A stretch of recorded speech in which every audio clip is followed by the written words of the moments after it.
Hi guys, it's Pete here from Ashton's Cars. Today I'm showing you around a 2006 Mercedes SLK, more specifically an SLK 200. So this is the 1.8 litre supercharged engine, 4-cylinder, about 160 horsepower. Very, very good looking car. This particular one has done about 116,000 miles. Comes with a full service history, and it is quite exceptional, the condition of this car. I picked this car up from a dealership yesterday, and it was just one of those cars that when I pulled up and to view it initially, I just was completely gobsmacked by the condition of it. They'd said it had been well looked after, but nothing prepares you really for the delight of picking up a car like this. It really is flawless. It's in black as well, which I like. A little bit different from the usual silver. For some reason, every single SLK of this era that I seem to buy seems to be silver. Obviously silver was very en vogue back then. I think now the black does look a lot nicer in this car.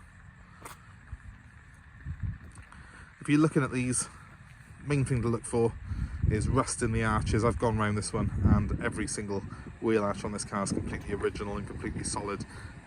While I don't know the previous owners, I'm hazarding a guess to say this car's probably been garaged from new, so it's been very well cared for by whoever owned it previously. It's got a great shine to it. I've been driving the car, I've just driven it here. There is a little bit of salt on the roads today, so you'll excuse if there's a little bit of salt on the paintwork on this video.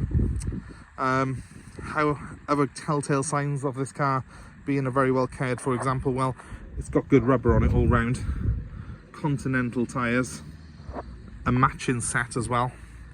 That in itself is a giveaway to the fact that this has been a car that's been loved and no expense has been spared on it, because when cars get to this sort of age is when people start cutting corners sometimes with their maintenance, and the first thing they'll cut corners with are the tyres. So if you're looking at an older car, especially an older sports car, have a look at the tyres on it, see if they're premium brand. If they're budget tyres, then you know the chances are if they've cut money on the tyres, they might have skimped a little bit on the servicing as well. When you look at a car like this, it's got good rubber on it and premium brands, you know that whoever's owned this car has loved it and invested in it. Love the twin exhausts at the back. I love the sort of styling of these cars. They very much are a mini SL Mercedes, but so much more drivable. I mean, I've run an SL myself, and because it's quite a big, wide car, it doesn't really feel that agile on British roads.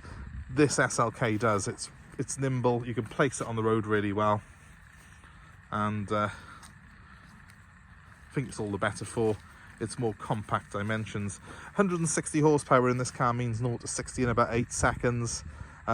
More than ample in this car. It's an automatic version as well. It's got the sports mode on the gearbox, kicks down beautifully, and with a supercharged engine there's plenty of pickup in it in every gear. I drove it back yesterday, around about 70 miles. Enjoyed the drive home. This one's got a particularly nice spec. I'll show you a few little things that it's got on it, things that I would personally want on an SLK if I was buying one. So let's have a step inside and we'll have a quick look at that.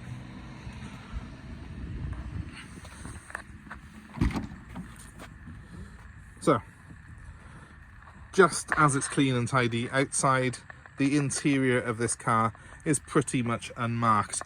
The tiniest bit of wear there on the bolster, but nothing really, not when you consider that this is a car that's approaching its, what, 17th birthday?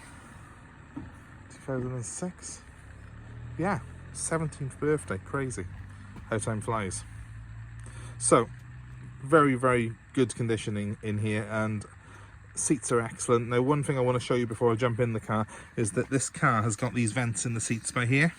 That's called an Airscarf, and it's a very costly option when it was new, very desirable option now on the second-hand market, because it means the car can blow hot air from behind into your neckline. Essentially keeps you very warm even on a cold day like this when you've got the roof down.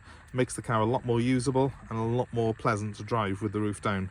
So that's something that is very, very desirable on these cars, and obviously we've got one on this particular model.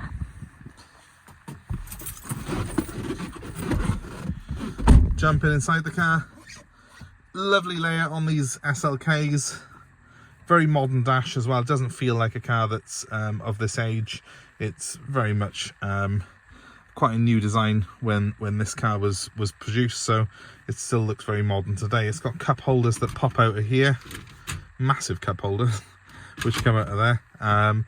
Decent stereo system, it's the original one, but most importantly it's got the Airscarf and it's got the heated front seats on it, this particular car, and they're two things that I would want on my SLK if I was buying one personally. It's pretty conventional. Apart from that, we've got a automatic gearbox with a comfort and a sport mode.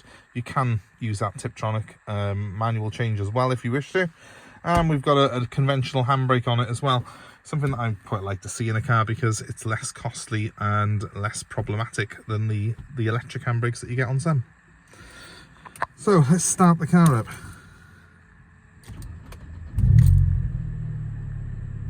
Starts beautifully, sounds eager, sporty, nice note to the exhaust on this car. Overall, very, very pleasing. As you can see, no warning lights on the dashboard. It's exactly as we would want. Let me just quickly flick through the settings on it, and at 116,057 miles it is saying on there. I hope you can see that. I have got cruise control on this particular car as well, along with a speed limiter. Miles ahead of other cars of this age this was for a sports car, miles ahead. My heated seats and my Airscarf are operated from these switches here, and each of them has 3 different modes, so I can turn that down. And so again, something I would really like today. I'm actually going to put them on because it's freezing. I'm about to put the roof down. So we've got separate controls for passenger and driver for the Airscarf and the heated seats. The electric window switch is just by here, so if I push that, oh, and then I can find I haven't put the boot separator on. It's okay, not a bad thing that I've messed up there, because what we'll do is I'll just show you how that operates. Hang on.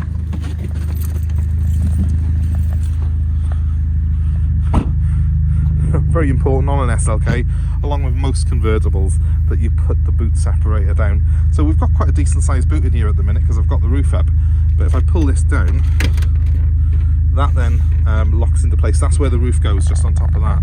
So I lose some boot space, but I've still got a fair bit underneath. It's quite a practical car, this, actually, for a sports car. I mean, funnily enough, I was driving a 3 Series convertible, which is a bigger car, the other day, and it didn't have as much boot space as this SLK. So, you know, if you want to go away for a holiday, there's room for cases in the back of the SLK. And when you get there, you can just open that boot separator, get your cases out, and then flip your roof back down. Now that I've actually done that, I can use the roof. So by pulling this switch backwards, I will film the roof in operation for you. You can see hopefully the boot going up in the back window there, and now the whole thing will fold into 2 pieces and store neatly behind me. You've got to keep your finger on the switch while it's doing this. That's a safety thing, just so as you don't get yourself trapped in the roof. And once the windows go up like that, we know the roof operation is complete. So now let's have a little look outside with the roof down.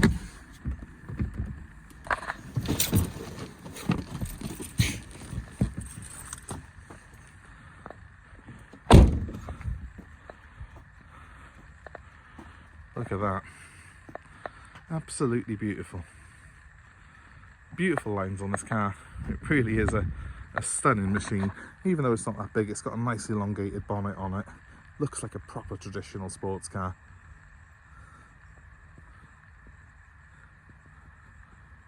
You would never think that this particular car has been around for 16, nearly 17 years, because its condition is flawless. Even the wheels. Someone absolutely has taken such good care of this car. This is the one that normally catches all the curbs on them, the passenger front, but it's spot on. Again, got Continental rubber on it.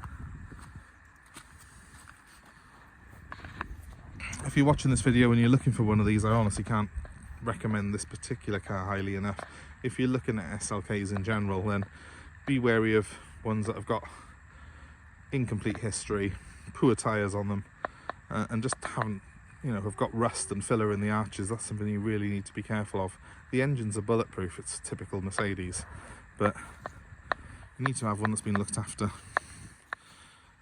in the body, and you know, service history really does make up the car with these. So if you're looking at this particular one, be quick. I don't get ones as clean as this in that often, not in this particular model, so it's not often that we get to retail a SLK of this price range and this age. We're just not up to our standard normally. This one is absolutely the best one I've seen in so long. So if you're interested in it, ring me now on 07932 873 646, because the first person to see this car is going to buy it. I'm happy to take your old car as part exchange. I'm happy to arrange delivery to you anywhere in the UK. The number one more time, 07932 873 646. And of course, please give us a like, please share, subscribe to our channel for more videos like this, more car buying advice. Hit the subscribe button now, it's on your screen. Thanks ever so much for watching, guys. Please feel free to comment below and let us know your thoughts on this model of SLK. Goodbye.